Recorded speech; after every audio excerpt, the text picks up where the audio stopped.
Aquí en el Centre de Cultura no tenim col·lecció pròpia perquè no som un museu com a tal.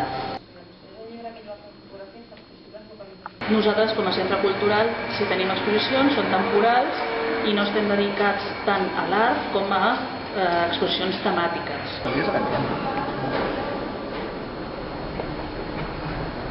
No estem enfocats a fer exposicions sobre artistes.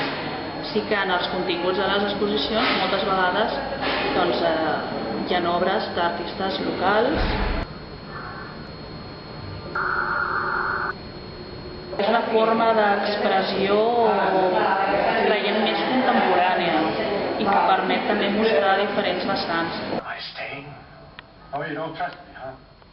Estan relacionades amb el món de l'urbanisme, del pensament filosòfic, que hi ha algun tipus de temàtica molt concret.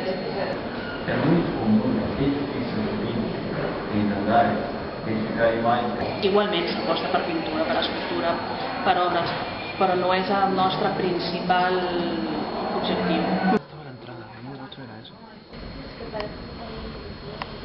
Els audiovisuals són una miqueta la nostra especialitat, si es pot dir així, i normalment s'inclouen en totes les activitats que són a la classe.